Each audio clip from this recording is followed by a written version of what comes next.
Xi Jinping is flying to Russia next month. Iran is just the beginning. That is the surface description. Here is the structural reality. Two summit meetings scheduled within the same time window are aligning the behavior of major powers across multiple conflicts at once. By the end of this, you will have the answer. Before I go further, I want to know where you are watching this from and what your structural reading of this is. Put it in the comments, and stay until the end because the data point in the final report changes how this entire report reads.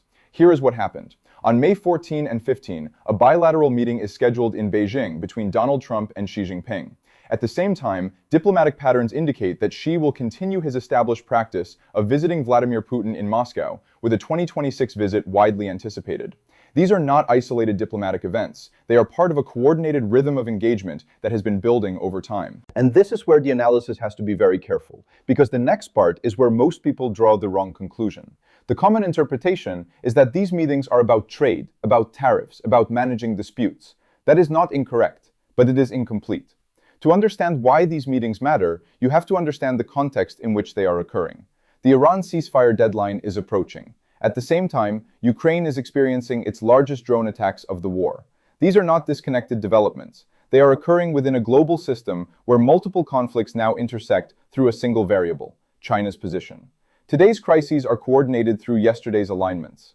Let me be precise about this. Xi Jinping has already taken several actions that shape this environment. He has agreed in a letter to Donald Trump not to arm Iran. He has played a role in brokering the Iran ceasefire.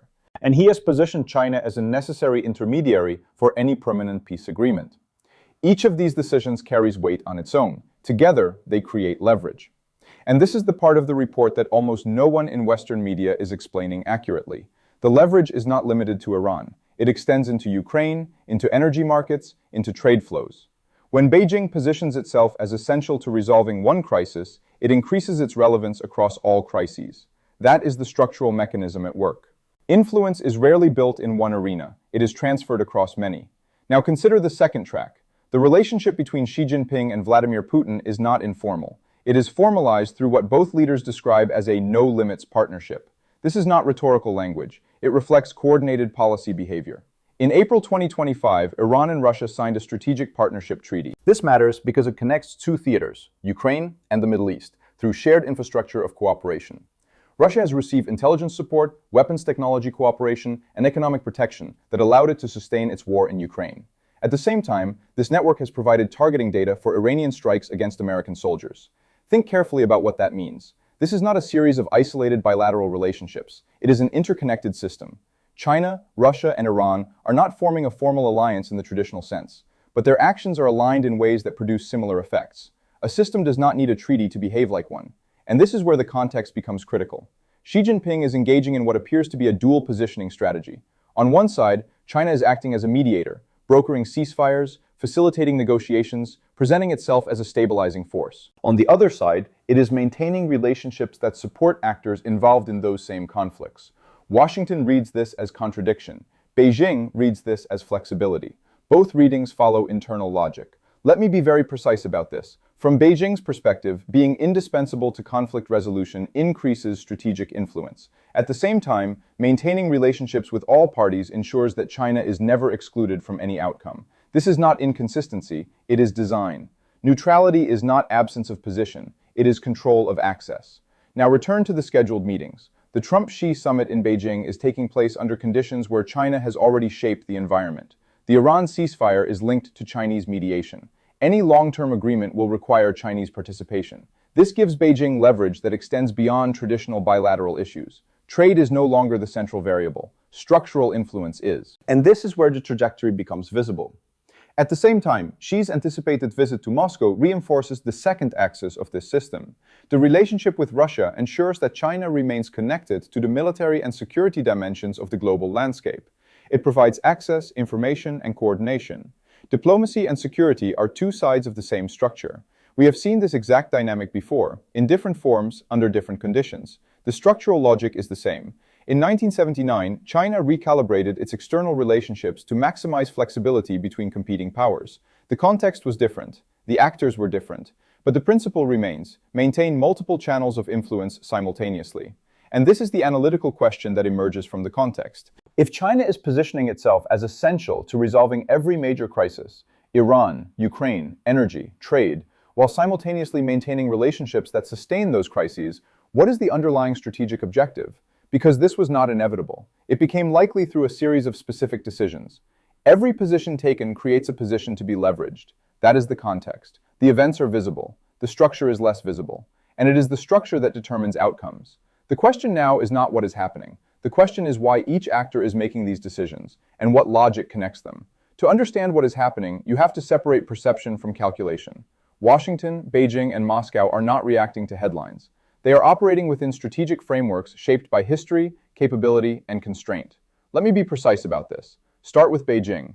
China's primary objective is not crisis resolution in the abstract. It is position maximization within a system of overlapping crises. This is a different goal. When Xi Jinping agrees not to arm Iran, that is not simply a concession. It is a signal. It establishes credibility with Washington at a moment when that credibility can be converted into leverage. At the same time, China's existing relationships with Russia, with Iran, are not dismantled. They are maintained. Because those relationships are not liabilities in Beijing's framework, they are assets. Access to all sides is leverage over outcomes. Now consider the Iran ceasefire. China's role in brokering it positions Beijing as a necessary intermediary. That status matters because any durable agreement requires continuity, and continuity requires a broker that all sides can engage. This is not what most people think it is. The assumption is that mediation reflects neutrality. In practice, mediation creates dependence. If all parties rely on a single intermediary, that intermediary shapes the pace, the structure, and the terms of engagement. Control of process often outweighs control of outcome. And this is where the analysis has to be careful, because the next step reveals the deeper logic. China is not resolving one conflict. It is inserting itself into multiple conflicts simultaneously. Iran, Ukraine, energy markets, trade systems. Each insertion reinforces the others. When Washington needs cooperation on Iran, it must engage Beijing. When Europe confronts the Ukraine war, Chinese positioning affects the economic environment. When energy markets shift, China's role as a major consumer and coordinator becomes central. This is not coincidence. It is cumulative positioning. Influence compounds when it operates across domains. Now shift to Washington. The United States enters the Beijing summit under different conditions. Its objective is to manage multiple conflicts while maintaining alliances and deterrence. But its position is constrained by one structural reality. Many of the crises it is managing now intersect with China's cooperation. Washington reads China's role in Iran as necessary but conditional. It sees Beijing's relationships with Russia and Iran as sources of risk. From this perspective, engagement with China is both required and problematic. This produces a dual approach: cooperation where needed, pressure where possible. Washington calls this balance. Beijing calls it inconsistency. Both readings follow internal logic. Each side sees coherence in itself, contradiction in the other. Let me be very precise about this. The scheduled Trump-Xi meeting is not simply a bilateral reset. It is a negotiation over the terms of interdependence. The United States needs Chinese cooperation in stabilizing Iran-related outcomes. China has already demonstrated that it can influence those outcomes. That creates asymmetry.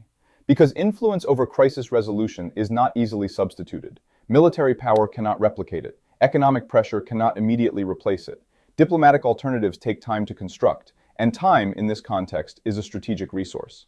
Dependence is defined by what cannot be replaced quickly. Now consider Moscow. Russia's position is shaped by its ongoing war in Ukraine. Sustaining that war requires external inputs: intelligence support, economic resilience, and technological cooperation.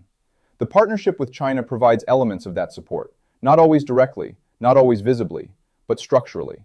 At the same time, Russia's strategic partnership with Iran expands its reach into another theater. The April 2025 treaty is not symbolic. It connects operational capabilities across regions. This creates a network effect. Russia is not isolated within a single conflict. It is connected to a broader system of aligned interests. China does not need to fully endorse Russia's actions to benefit from this structure. It only needs to maintain the relationship. A connection maintained is influence preserved. And this is the part of the report that changes the structural picture entirely. At roughly two-thirds of this unfolding alignment, a critical data point emerges. China has positioned itself as essential to resolving crises that it is simultaneously structurally connected to sustaining. Think carefully about what that means. This is not contradiction. It is dual positioning at scale. On one side, Beijing facilitates ceasefires, negotiations, and diplomatic channels. On the other side, its relationships contribute to the endurance of the conditions that make those negotiations necessary. Stability and instability can be managed by the same actor. Washington reads this as strategic ambiguity. Beijing reads it as strategic depth. Let me be very precise about this. From Beijing's perspective, being indispensable in resolution while connected to all participants ensures that no outcome can be finalized without Chinese involvement. This is not about winning a single negotiation. It is about shaping the architecture within which all negotiations occur. Power at the table matters less than power over the table. Now return to the two meetings. The Beijing summit between Trump and Xi is taking place in a context where China has already established itself as a necessary partner in crisis management. That shifts the agenda. Trade issues remain, but they are no longer the central variable. The Moscow visit reinforces the second dimension. By maintaining alignment with Russia, China preserves its access to the security side of global dynamics. This ensures that Beijing is not limited to diplomacy.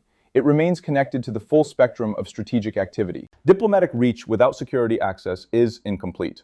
We have seen this logic before. During the Cold War, major powers often maintained channels with opposing blocs to preserve flexibility. The difference here is scale. The number of interconnected crises is larger. The economic interdependence is deeper. The speed of interaction is faster. But the underlying structure is recognizable. Miscalculation requires no malice. Only two different definitions of acceptable risk. And this is where both sides are making this worse.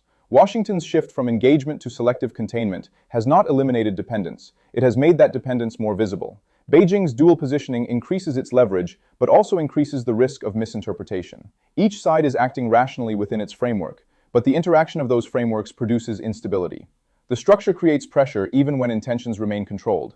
So the strategic logic is clear. China is maximizing position across multiple domains. The United States is attempting to manage crises while limiting Chinese influence. Russia is leveraging partnerships to sustain its strategic objectives. Each actor is following internal logic. None of them is operating randomly. The question now is what happens when these logics intersect over time? Because this is not a single moment, it is a trajectory. The structure now visible is not defined by any single meeting, any single ceasefire, or any single conflict. It is defined by alignment across multiple arenas, where one actor has positioned itself as both participant and intermediary at the same time. Xi Jinping's upcoming visit to Moscow, alongside the scheduled Beijing summit with Donald Trump, is not coincidence. It reflects a system that has already taken shape. The meetings do not create the structure, they reveal it. Events do not create structure, they expose it. Let me be precise about this. China has positioned itself as essential to resolving the Iran ceasefire, while maintaining relationships that connect it to actors sustaining that conflict environment. It has influence over the diplomatic track and access to the strategic track. That combination is rare, and it is not accidental. Now extend that across Ukraine. Russia continues its war effort with support structures that include intelligence cooperation, economic resilience, and technological exchange. China does not need to formally enter the conflict to shape its trajectory. Its position within the system allows it to affect the environment in which the conflict unfolds. And this is where the structural picture becomes clear. One actor is now present in every major node of global instability: Iran, Ukraine, energy systems, and trade architecture, not as a peripheral observer, but as a necessary participant.